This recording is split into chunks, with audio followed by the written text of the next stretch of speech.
তো আজ থেকে শুরু হয়েছে রাজ্যে জনকল্যাণ শিবির। তো জনকল্যাণ শিবিরে টোটাল 54টা প্রকল্পের সুবিধা আপনারা পাচ্ছেন, সেটা নিয়ে সকালের ভিডিওতে আমি পুরো ডিসকাস করেছি। এবার চলে এসেছি জনকল্যাণ শিবিরের আঁখো দেখা হাল।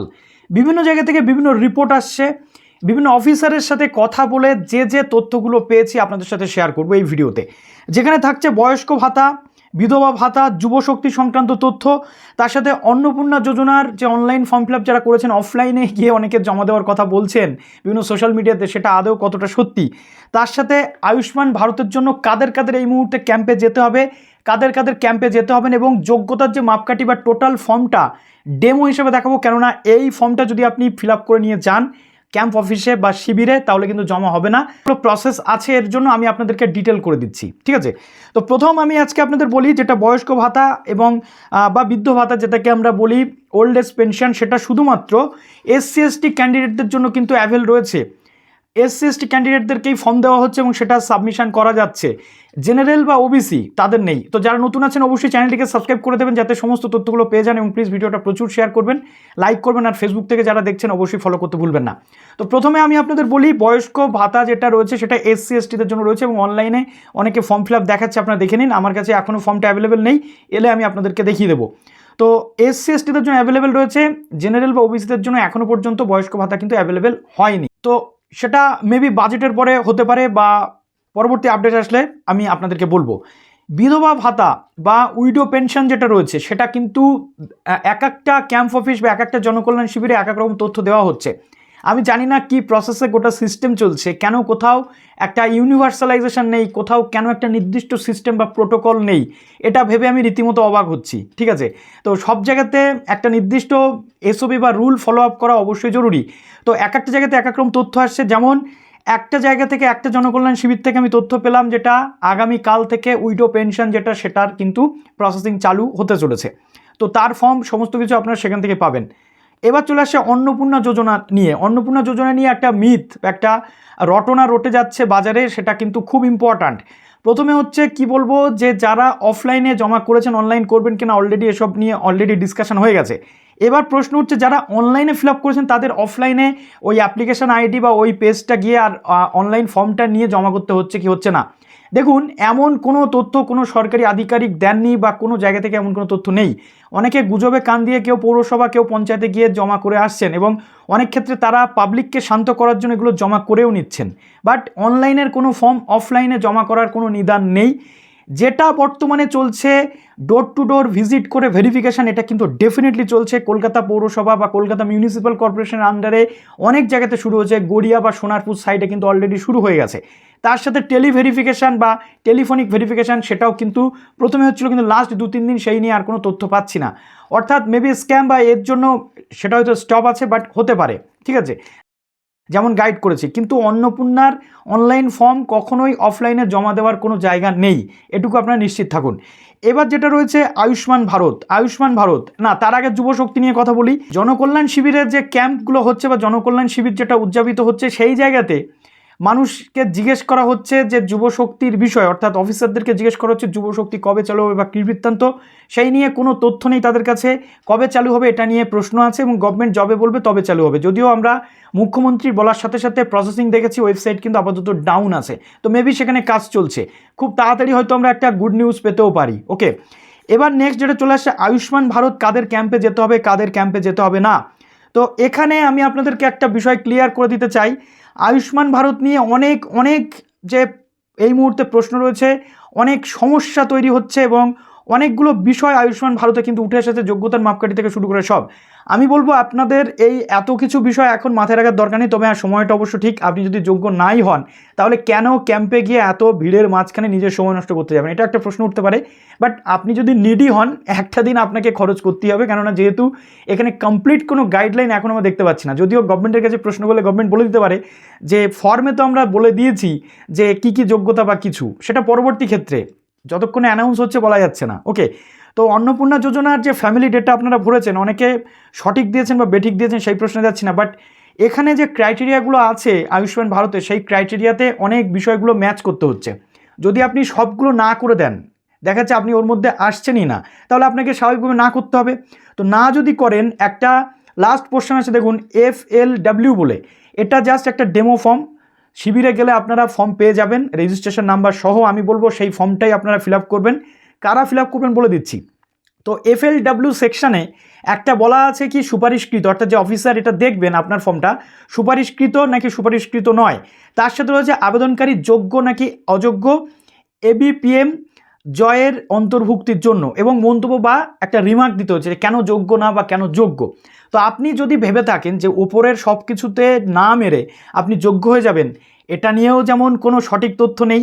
আপনি অযোগ্য বলেও বিবেচিত হতে পারেন, কেননা একটা টিক মার্কে আপনি যোগ্য কি অযোগ্য বিবেচিত হয়ে যাবে। ওকে, আচ্ছা, নেক্সট যেটা রয়েছে আপনার এখানে যাচাইকরণ হতে পারে, পরবর্তী ক্ষেত্রে ভেরিফিকেশানে আপনার সমস্ত ডিটেল চেক করা হতে পারে। ঠিক আছে, বর্তমানে যে SECC 2011 অনুযায়ী যে তথ্যগুলো আমাদের সামনে আছে সেটা বলছি, এবং সেই অনুযায়ী আয়ুষ্মান ভারত কিন্তু ইমপ্লিমেন্ট হয়। যদিও আদার স্টেটে অনেক ক্ষেত্রে সেই ক্যাটাগরির বাইরে অনেকে ইমপ্লিমেন্ট হয়েছে, সেটা স্টেট গভর্নমেন্টের সহানুভূতি এবং স্টেট গভর্নমেন্টের নিজস্ব ফান্ডেড অবস্থাতে। সেন্ট্রাল গভর্নমেন্ট 2011 SECC ফলো করেই কিন্তু কাজ করে, এবং সেন্ট্রাল গভর্নমেন্টের একটা রিভিশন ছিল যে 2024-এ 70 বছরের ঊর্ধ্বে কোনো মানুষ বা 70 বছর বয়স থাকলে তার ক্ষেত্রে কোনো ওই যোগ্যতার মাপকাঠি অ্যালাউ হবে না, সে এমনি অ্যাপ্লিকেবল হয়ে যাবে। ঠিক আছে, আর বাদবাকিদের ক্ষেত্রে কিন্তু বলা হয়নি যে এমনি অ্যাপ্লিকেবল হয়ে যাবে।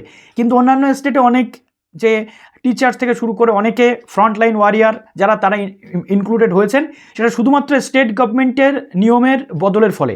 স্টেট গভর্নমেন্ট এবং সেন্ট্রাল গভর্নমেন্টের যুগ্ম ফান্ডে চলে আয়ুষ্মান ভারত, যে স্টেটে চলছে। সেন্ট্রাল গভর্নমেন্ট কিন্তু স্টেট গভর্নমেন্টকে পুরো ডিক্লারেশন দিয়ে দিয়েছিল যে আপনারা যদি চান তাহলে নতুনভাবে আপনারা এটার কভারেজ বাড়াতে পারেন, কিন্তু সেই পুরো ফান্ড কিন্তু স্টেটকে বহন করতে হবে। ঠিক আছে, তো এই সমস্ত কিছু ডিটেল আমাদের কাছে আছে। তো আমাদের স্টেটেও যদি এরকম কোনো ইনিশিয়েটিভ নেওয়া হয় তাহলে কিন্তু এই ক্যাটাগরির বাইরেও অনেক ক্যাটাগরি এতে ইনক্লুডেড হতে পারে। তো আমরা গভর্নমেন্টের কাছে প্রে করবো অন্তত স্বাস্থ্য সম্পর্কিত বিষয়টাতে যাতে বেশিরভাগ মানুষকে কভারেজে আনা যায়, সেটা যেন করা হয়। ওকে, তো এই রিকোয়েস্টটা গভর্নমেন্টের কাছে আমাদের রইল। তো এখানে কিন্তু এই বিষয়গুলো রয়েছে। কারা কারা এই ফর্ম ফিল আপ করতে হবে না শিবিরে গিয়ে তাদের বলে দিই। যেটা রয়েছে দেখুন, অনেক ক্ষেত্রে আমরা যেটা দেখতে পাচ্ছি যে আমাদের যে জনকল্যাণ শিবিরে অনেক জায়গাতে বলা হচ্ছে SPHH AAY এবং PHH শুধুমাত্র তাদের নাম অলরেডি ইনক্লুডেড রয়েছে, তাদেরকে ফর্ম ফিল আপ করতে হবে না, আপনারা বাড়ি চলে যান এবং চেক করে দেখে নেওয়া হচ্ছে যে তার নাম ইনক্লুডেড রয়েছে কিনা। পরবর্তী ক্ষেত্রে আশাকর্মীদের দ্বারা এই সমস্ত পরিবারগুলোকে ভেরিফিকেশন করা হবে, KYC করা হবে। তখন যদি সব কিছু ঠিক থাকে তবেই কিন্তু ফাইনালি কার্ড তারা পাচ্ছেন। এমনটা ভাবার কারণ নেই যে সে ওই কার্ডের মধ্যে আছে মানেই সে সব পাবে, এটা কিন্তু পসিবলই না জাস্ট। ঠিক আছে, এর আগে আমরা দেখেছি অনেক আছে যাদের প্রচুর অর্থবিত্ত আছে, এই ক্যাটাগরির মধ্যে তারা পড়ছে না, তাদেরও কিন্তু এই কার্ডগুলো আছে। সেই কার্ডগুলো তারা কিভাবে বানিয়েছে, হয়তো কোন জাদু বলে বানিয়েছে, সেগুলো ভেরিফিকেশান হবে, এবং সেই ভেরিফিকেশান হয়ে যদি সে বাদ যায় তাহলে কিন্তু বাদ যাবে।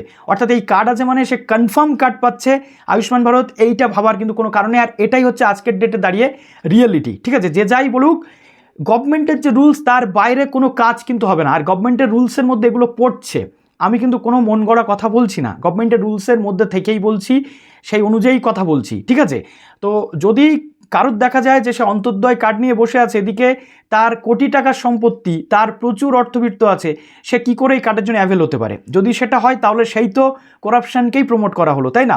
তো মোটামুটি আপনারা একটু কমেন্টে জানাবেন যে আমি এটা ঠিক বললাম কিনা।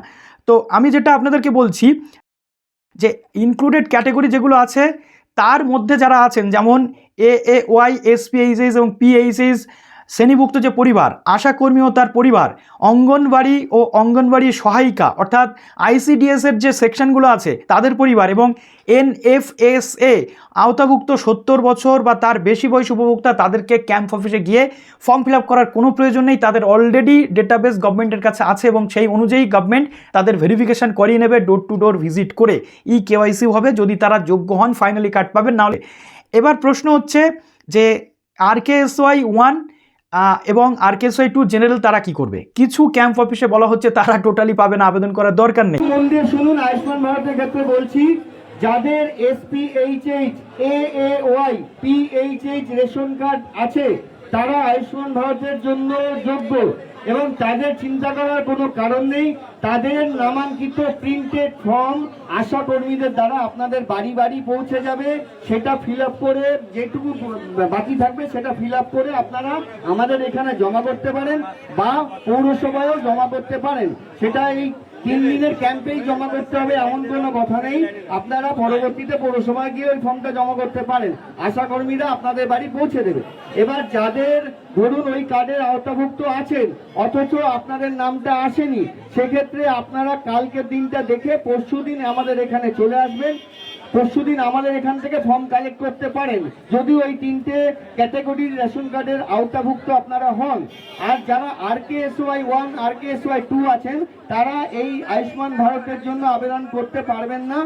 আর যদি 70 মানুষ কেউ থাকেন বয়সে, তাহলে তাদের ক্ষেত্রে এই কোনো ক্যাটাগরি নেই, আপনারা প্রত্যেকেই আবেদন করতে পারবেন। তাদের যদি হয় তাদের ক্ষেত্রে আপনারা আমাদের এখান থেকে ফর্ম কালেক্ট করতে পারেন। আবার কিছু জায়গাতে বলা হচ্ছে না তাদেরকে আবেদন করতে দিতে হবে, তাদের পাওয়ার সম্ভাবনা আছে যদি যোগ্যতার মাপকাঠি ম্যাচ করে পরবর্তীতে, বাট সেটা ভেরিফিকেশান সাপেক্ষ। এখন কোনো অফিসার কেউ কিন্তু এই বিষয়ে কোনো মন্তব্য সরাসরি করবেন না।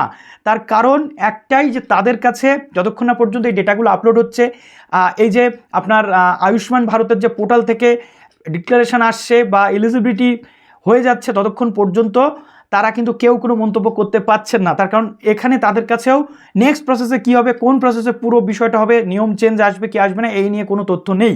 ওকে, তো এর জন্য অনেকে হয়তো সঠিক তথ্য দিতে পারছেন, অনেকে হয়তো ভুল তথ্য দিয়ে ফেলছেন। তো এই জিনিসটা সম্পূর্ণ গভর্নমেন্টের ওপরেই বর্তাচ্ছে, গভর্নমেন্ট কখন কি অ্যানাউন্স করবে তার উপর ভিত্তি করে। তো যারা ক্যাম্প অফিসে যাচ্ছেন, আমি বলবো এই এত কিছু চিন্তা না করে ক্যাম্প অফিসে যান, এবং ক্যাম্প যেখানে হচ্ছে সেখানে আপনার পরিবারের সবার রেশন কার্ড, আধার সংযুক্ত মোবাইল নাম্বার এবং ভোটার কার্ড এবং স্বাস্থ্যসাথী যদি থাকে তাহলে আপনারা নিয়ে যান সঙ্গে করে। সেই অনুযায়ী তারা আপনার পুরো নাম নথিভুক্ত করে একটা ফর্ম দেবার। আমি যে ফর্মটা দেখাচ্ছি এই ফর্মটা আর ওই ফর্মটা অলমোস্ট সেম, বাট এই ফর্মটা প্রিন্ট করে যদি আপনারা নিয়ে যান তাহলে কিন্তু সেই অর্থে কোনো কাজ আপনাদের হবে না। ওখান থেকে আপনাকে ফর্ম দেবে রেজিস্ট্রেশন নাম্বার সহ। ওকে, আর যারা অনেক ক্ষেত্রে RKSY 1 RKSY 2দেরও কিন্তু চেক করা হচ্ছে যে তাদের নামে আয়ুষ্মান জেনারেট আছে কি নেই। ওকে, কিন্তু তাও এই যে অন্নপূর্ণাতে যেমন আছে, আপনার স্বাস্থ্যসাথী, আপনার লক্ষ্মীর ভাণ্ডার থাকলেও বা স্বাস্থ্যসাথী থাকলেও আপনি যে এলিজিবল সেমনটা নয়, আপনার পুনরায় ভেরিফিকেশান করা হবে, রিভেরিফিকেশান করা হবে। ঠিক যেমন SC ST OBCদেরকে রিভেরিফিকেশান করা হবে তাদের সার্টিফিকেটের বৈধতা আছে কি নেই। অতএব আয়ুষ্মানে কিন্তু সেম প্রসেস। যারা বলছেন যে যাদের আছে সবাই পেয়ে যাবে বা সমস্ত কিছু, এরকম ইজি প্রসেস কিন্তু কখনো পসিবল নয়। গভর্নমেন্ট একটা সিস্টেমে চলে, আর সেই সিস্টেমেই কিন্তু গভর্নমেন্ট চলবে। ওকে, গভর্নমেন্ট সেই রুলের বাইরে গিয়ে কোনো কাজ করবে না, সেই রুলের মধ্যে রিভেরিফিকেশান বা এই ভেরিফিকেশান প্রসেসগুলো কিন্তু আসছে। তো একটু পেশেন্স আপনাদেরকে রাখতে হবে, কোনো গুজবে কান দেবেন না। আপনার যদি মনে হয় আপনি এই ক্যাটাগরিগুলো ম্যাচ করছেন, আপনি ফিল আপ করুন। না হলে আমি বলবো যদি ক্যাটাগরি ম্যাচ না করে আপনি সবগুলো, আপনার যদি নাই আসে, আপনি না করেই ফিল আপ করে একবার চেষ্টা করে দেখুন পরবর্তী ক্ষেত্রে কী হচ্ছে। তো চলুন এবার অন স্ক্রিন আপনাদেরকে দেখিয়ে দিই। আমি যেটা দেখাতে চলেছি এটা হচ্ছে আয়ুষ্মান ভারতের একটা ডেমো ফর্ম। আমি বলছি না এই ফর্মটা ফিল আপ করে আপনারা জমা দিলেই হবে। ওকে, এই সেম টাইপের ফর্ম কিন্তু গভর্নমেন্ট অফিসিয়ালসরা আপনাদেরকে প্রোভাইড করবেন ওই জায়গাতে যাওয়ার পর, আপনার নাম নথিভুক্ত করার পর। ওকে, তো এই ফর্মে মূলত যেগুলো রয়েছে, আধার নাম্বার, আবেদনকারীর মৌলিক বিবরণ অর্থাৎ আবেদনকারীর নাম, রেশন কার্ড। এবার প্রশ্ন হচ্ছে এখানে আপনি কি করবেন। আপনি চাইলে যে পরিবারের প্রধান আছে তার নাম দিয়ে এখানে আবেদন করতে পারেন, এবং আয়ুষ্মান পোর্টালে যেভাবে কাজ হয় সেটা ঠিক এরকম হয় যে পরিবারের একজন প্রধান থাকেন, তার নিচে তার ছেলে মেয়ে ওয়াইফ সবাই কিন্তু সেই পরিবারের অন্তর্ভুক্ত মেম্বার হিসেবে আয়ুষ্মানের সুবিধা পান, কভারেজ পান। কিন্তু বাড়িতে যদি কোনো 70 বছরের মানুষ থাকেন তার জন্য কিন্তু আলাদা ফর্ম আপনাকে ফিল আপ করতে হচ্ছে, কেননা 70 বছরের মানুষের জন্য 5 লাখ টাকা গভর্নমেন্ট কিন্তু আলাদা স্যাংশন করবে। এই 5 লাখ টাকা থেকে আপনি 70-এর নিচে থাকলে সুবিধা পাবেন না, বা বাড়িতে 70 বছরের একজন মানুষ আছে বলে আপনি এলিজিবল হয়ে যাবেন, আপনার যদি এলিজিবিলিটি ক্রাইটেরিয়া না থাকে সেটাও কিন্তু সম্ভব নয়। ওকে, তো সেটা একটু আপনাকে খেয়াল রাখতে হচ্ছে। কিন্তু ক্যাম্প অফিস থেকে যেটা বলা হচ্ছে, প্রত্যেকের নামে নামে আলাদা আলাদা ফর্ম একটা করে দেওয়া হচ্ছে। ওকে, কেন? তার কারণ একটা সুবিধার জন্য দেওয়া হচ্ছে। আয়ুষ্মান পোর্টালে যখন অনলাইনে এই নামগুলো এন্ট্রি করবেন, এটা RKSY 1 RKSY 2 এবং যারা জেনারেল আছেন তাদের জন্য বলছি। আর SPHS বা এই 3টে ক্যাটাগরির মানুষদেরকে ক্যাম্প অফিসে যেতেই হবে না। কেন যেতে হবে না? তখন অলরেডি নাম ইনক্লুডেড আছে, ফর্ম আপনাদের বাড়িতে চলে আসবে। ওকে, এবার প্রশ্ন হচ্ছে যে এই যে প্রত্যেকের আলাদা আলাদা ফর্ম অনেক যে ক্যাম্প বা শিবির থেকে দেওয়া হচ্ছে, কেন দেওয়া হচ্ছে? তার কারণ আমরা দেখেছি যে একটা ফর্মে ওই মেম্বার 1 মেম্বার 2 করতে গিয়ে অন্নপূর্ণাতে অনলাইন আর অফলাইন ফর্মের মধ্যে একটা বিস্তর ফারাক এসেছে। সেটা যাতে না হয় মেবি তার জন্য আলাদা আলাদা ফর্ম ক্যাম্প অফিস থেকে প্রোভাইড করা হচ্ছে। 5 জন সদস্যের 5টা ডেটা নিয়ে নিচ্ছেন তারা, এবং যখন অনলাইনে অ্যাপ্লাই করবেন পরিবারের একজন হেড তারা রাখবেন। হেডের আন্ডারে বাকি যে ফর্মগুলো দেওয়া হচ্ছে বাকি মেম্বারদের, সেগুলো দেখে দেখে তারা এন্ট্রি করবেন। এবং বলে রাখি, এই অফলাইনটা কিন্তু কোনো জায়গাতে চালু নেই, কোনো স্টেটে চালু নেই, এটা জাস্ট ডেটা কালেকশনের জন্য আপনাদের থেকে নেওয়া হচ্ছে। আলটিমেটলি যেটা হবে সেটা কিন্তু আয়ুষ্মানের অনলাইন পোর্টালেই সমস্ত কাজ যেটা সেটা কিন্তু হবে। ওকে, তো এবার দেখার যে স্বাস্থ্যসাথীর যেমন আলাদা পোর্টাল ছিল, আমাদের ওয়েস্ট বেঙ্গলের জন্য আলাদা পোর্টাল হচ্ছে কিনা, না সেন্ট্রাল পোর্টালে আয়ুষ্মান এন্ট্রি হবে, এটা একটা বিষয়। তার কারণ ইউপি গভর্নমেন্ট বলুন বা এমপি গভর্নমেন্ট বলুন, রাজস্থান বলুন, প্রত্যেকটা জায়গাতে এই আয়ুষ্মানের জন্য আলাদা আলাদা পোর্টাল আছে, আলাদা আলাদা পোর্টালে গিয়ে এন্ট্রি হয়। তো সেটা আমাদেরকে দেখতে হবে। তো এখানে মোটামুটি আপনাকে যেমন বলা হবে তেমন আপনি করবেন। আমি মোটামুটি একটা বলে দিচ্ছি, ঠিক আছে? এখানে যেহেতু এই কার্ডগুলোর জন্য নয়, আমি এখানে বলে দিচ্ছি আপনার যে ration card, head of the family ration card দিচ্ছেন, RKSY 1 নাকি RKSY 2 সেটা দিচ্ছেন, নাকি জেনারেল সেটা দিচ্ছেন, ঠিক আছে? এবার আধারের সাথে যুক্ত মোবাইল দিচ্ছেন, নারী নাকি পুরুষ সেটা দিচ্ছেন, জন্ম তারিখ আপনি দিয়ে দিচ্ছেন, এবার বাড়ির ঠিকানা দিয়ে দিচ্ছেন। নেক্সট চলে আসছে আপনার জেলা, আপনার ব্লক নাকি কি সেটা দিচ্ছেন, গ্রাম পঞ্চায়েত নাকি ওয়ার্ড সেটা আপনি এখানে দিয়ে দিচ্ছেন, পরিবারের যে প্রধান তার নাম এখানে দিচ্ছেন, এবং মোট পরিবারের সদস্য সংখ্যা কটা সেটা আপনি দিচ্ছেন, ঠিক আছে? নেক্সট যেটা রয়েছে আপনার প্যান নাম্বারটা দিয়ে দিচ্ছেন, অর্থাৎ আবেদনকারী যিনি রয়েছেন তার প্যান নাম্বার এখানে আপনি দিয়ে দিচ্ছেন। এপিক নাম্বার বা বিবরণ, 18 বছরের বেশি বয়স যদি হয় সেক্ষেত্রে এপিক নাম্বার, যে AC number, part number, serial number এগুলো দিয়ে দিচ্ছেন। স্বাস্থ্যসাথী যদি থাকে তার পুরো তথ্য এবং স্বাস্থ্যসাথীর কার্ড আপনাদেরকে কিন্তু নিয়ে যেতে হচ্ছে সঙ্গে করে। এবার চলে আসছে আইটেম মানদণ্ড, গ্রামীণ এলাকার জন্য যেটা সবচেয়ে মানুষকে ভোগাচ্ছে, কাঁচা দেয়াল বা কাঁচা ছাদসহ একটিমাত্র ঘর, এটা যদি আপনার থাকে আপনি ইয়েস করছেন, না হলে আপনাকে কিন্তু এখানে নাতে টিক মারতে হচ্ছে। আমি বলি এইখানে যে কোনো একটা মানদণ্ড যদি আপনি ম্যাচ করে যান তাহলে কিন্তু আপনি যোগ্য বলে বিবেচিত হতে পারেন। কিন্তু এই যে যোগ্যতার মাপকাঠি, এটা ধরেই এগোবে নাকি কি আসবে সেটা পরবর্তী ক্ষেত্রে বলা যাবে। 16 থেকে 59 বছরের মধ্যে কোনো প্রাপ্তবয়স্ক সদস্য নেই, যদি সেটা হয় তাহলে ইয়েস করছেন, আর যদি সদস্য থাকে তাহলে না করছেন, অর্থাৎ না যদি করেন এই দুটো এলিজিবিলিটি আপনি কিন্তু ম্যাচ করলেন না। নেক্সট রয়েছে 16 থেকে 59 বছরের বয়সের কোনো প্রাপ্তবয়স্ক পুরুষ সদস্যবিহীন নারী প্রধান পরিবার সমূহ, অর্থাৎ যে পরিবারের নারী হচ্ছেন প্রধান, বাদ বাকি অন্য কোনো পুরুষ সদস্য প্রাপ্তবয়স্ক নেই, সেক্ষেত্রে যদি হয় তাহলে আপনি ইয়েস করছেন, যদি নারী প্রধান পরিবার না হয় আপনি না করছেন। প্রতিবন্ধী সদস্য এবং কোনো সক্ষম দেহী অর্থাৎ কর্মঠ কোনো প্রাপ্তবয়স্ক সদস্য যদি না থাকে তাহলে ইয়েস করছেন, আর যদি থাকে তাহলে নো করে দিচ্ছেন। তো এইভাবে হচ্ছে। এবং SC ST পরিবার সমূহ যারা রয়েছেন তারা কিন্তু ডাইরেক্ট এখানে হ্যাঁ করে দেবেন, ঠিক আছে? মোটামুটি তাহলে আপনার একটা এলিজিবিলিটি ক্রাইটেরিয়া কিন্তু ম্যাচ করে গেল। ওকে, তারপর রয়েছে ভূমিহীন পরিবার সমূহ যাদের আয়ের প্রধান অংশ আসে দিনমজুর খেটে, অর্থাৎ আপনার জমি জায়গা কিচ্ছু নেই, শুধুমাত্র পার ডে ডেলি লেবারি করে আপনার আসে, সেক্ষেত্রে ইয়েস করছেন, যদি না হয় তাহলে নো করছেন। নিঃস্ব বা ভিক্ষার ওপর জীবনযাপনকারী এখানে। ওকে, তারপরে রয়েছে যারা টয়লেট সাফ করেন, যে সমস্ত স্ক্যাভেঞ্জার যে ফ্যামিলি তারা, তো এখানে মোটামুটি যদি থাকে তাহলে হ্যাঁ করছেন, নাহলে না করছেন। আদিম উপজাতীয় যে গোষ্ঠী রয়েছে সেটা, অর্থাৎ ট্রাইবাল যে গোষ্ঠী রয়েছে সেটা, যদি ইয়েস হয় তাহলে ইয়েস করছেন, নাহলে না করছেন। অ্যাকচুয়াল আয়ুষ্মান ভারত যখন স্টার্ট হয়েছিল এর মূল মোটো ছিল বঞ্চিত মানুষদেরকে ফ্রন্ট লাইনে এনে এই সুযোগটাকে প্রোভাইড করার, কিন্তু তারপরে দেখেছি অনেক স্টেটে এক্সটেনশন হয়েছে স্টেটের নিজস্ব ফান্ডের উপর ভিত্তি করে, অর্থাৎ বেশি মানুষকে যাতে কাভারেজ দেওয়া যায়, সুযোগ দেওয়া যায়। ওকে, এবং ইউপিতে উত্তরপ্রদেশে যদি আমরা দেখছি তাহলে টিচার্সদেরও কিন্তু এর অন্তর্ভুক্ত করা হয়েছে। ওকে, তো মোটামুটি আমি এই তথ্যগুলো আপনাদেরকে দিয়ে রাখলাম। এরপর রয়েছে আইনগতভাবে মুক্তিপ্রাপ্ত বন্ডেড বা ঋণদাস। ধরুন আপনি কোনো জায়গাতে লোন নিয়েছেন, লোন শোধ করতে পারছেন না, আপনাকে শারীরিকভাবে বা বা বিনা পয়সাতে পরিশ্রম করিয়ে নেওয়া হয়, সেক্ষেত্রে আপনি আইনের দ্বারা যদি সেই জায়গা থেকে মুক্তি পান আপনি এখানে এলিজিবল হয়ে যাবেন। এবার চলে আসে শহর এলাকা, আবর্জনা কুড়ানো, ভিখারি অর্থাৎ ভিক্ষাবৃত্তি করে যাদের চলে, গৃহকর্মী, ঠিক আছে? এর সাথে রয়েছে রাস্তার ফেরিওয়ালা, মুচি, হকার, রাস্তায় কাজ করা অন্যান্য সেবা প্রদানকারী ব্যক্তি, নির্মাণ শ্রমিক, প্লাম্বার, রাজমিস্ত্রি। তো এতগুলো ক্যাটাগরি পড়ছে এর মধ্যে, যদি আপনি হয়ে থাকেন ইয়েস করছেন, নাহলে না করছেন। এবার আমি বলবো আপনাদের যদি মনে হয় যে এই ক্যাটাগরির মধ্যে আপনি নেই, সবগুলো না করেও একবার জমা দিয়ে দেখতে পারেন যে কি রেজাল্ট আসছে। ওকে, তারপরে ঝাড়ুদার, স্যানিটেশন কর্মী, বাড়ি ভিত্তিক কর্মী থেকে শুরু করে এতগুলো কিন্তু এই ক্যাটাগরিতে রয়েছে। তো এই প্রত্যেকটা জায়গা কিন্তু আপনাকে ফিল আপ করতে হচ্ছে। এবার চলে আসছে আইটেম মানদণ্ড, বাড়িতে 70 বছরের কেউ আছে নাকি নেই। 70 বছরের যদি থাকে তাহলে হ্যাঁ করছেন এবং তার জন্য একটা আলাদা ফর্ম ফিল আপ করছেন। এবং যদি না থাকে তাহলে না করছেন। আমার পরিবারের কোনো সদস্যই আশা বা AWH নন, যেহেতু আশা পরিবারভুক্ত মানুষদেরকে এই ফর্মটা ফিল আপ করতে হবে না। তো যদি নন হন, অর্থাৎ কেউ যদি না থাকে তাহলে হ্যাঁ করছেন, আর যদি আশাকর্মী থাকেন তাহলে না করে দিচ্ছেন, ঠিক আছে।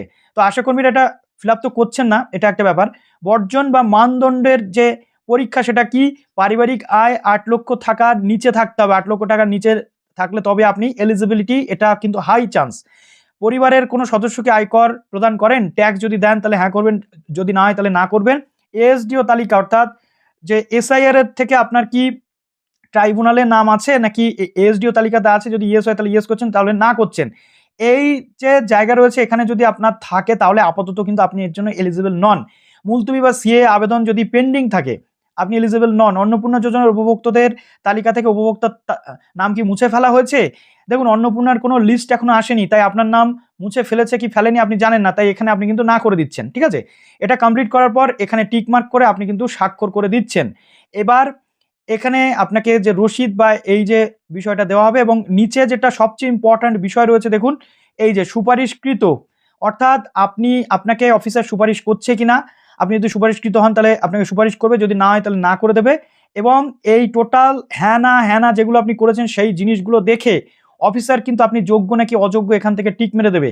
এর উপর নির্ভর করবে আপনি পাচ্ছেন কি পাচ্ছেন না। ওকে, তারপরে এখানে রিমার্কসে কিন্তু লিখে দেওয়া হবে যে আলটিমেটলি এই ক্যান্ডিডেটটা যোগ্য নাকি অযোগ্য। ওকে, তার পরবর্তীতে এটা অনলাইনে যদি যায় সেই অনুযায়ী আপনাদের বাদবাকি যে বিষয় সেগুলো হবে।